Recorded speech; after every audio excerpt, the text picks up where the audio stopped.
climate change impacting agriculture globally, how do agri-tech companies plan to address sustainability while improving productivity in farming?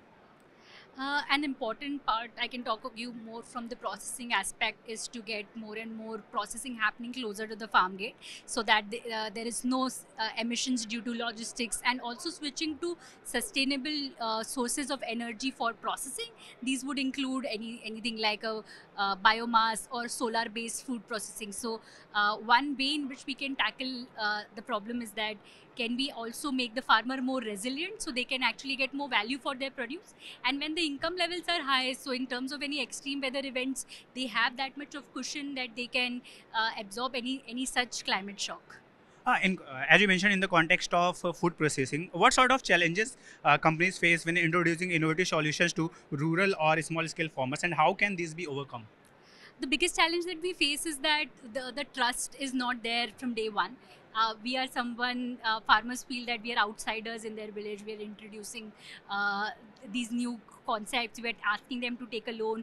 ऐसे तो नहीं होगा कि उनको कोई risk हो in terms of any equipment not working, maintenance कैसे होगा, or are we committed enough to work with them in long term? So there is definitely a trust deficit that is there, and that actually sometimes is challenging for them to trust any new solutions. But how do you address is that you work with reliable partners, which could be a non-profit, a government agency, or any bilateral agencies working there.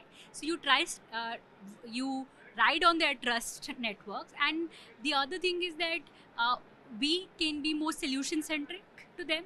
So just in case of say maintenance नहीं हो रहा है उनका, so do we have a maintenance team dedicated to them who जैसे हमारे घर में AC खराब हो जाता है तो 2 दिन में आ जाता है कोई. So same similarly, अगर उनके घर में कुछ the equipment that they are using for processing goes bad, is there an alternate that they can rely on, which is a maintenance team who's supporting them. So just be more solution centric and more farmer centric is how we address some of Just a the last question: how do you foresee the agri-tech startups evolving in Indian landscape? In Indian landscape, there is a big opportunity for, since the market is very big, there is a scope for different startups to be present in the same sector. There are also different verticals and value chains in which different startups can work. Different business models are coming in, there different technology innovations are coming in. So I think the potential is huge. I think for everyone has the same mission that they want to provide value to the farmers, so we can also collaborate in different ways. So what I foresee is that the future is extremely bright, and there is a great opportunity for people to have complementary solution and create like a full stack for farmers. Thank you so much, Nidhi. Thanks Thank for your you. timing.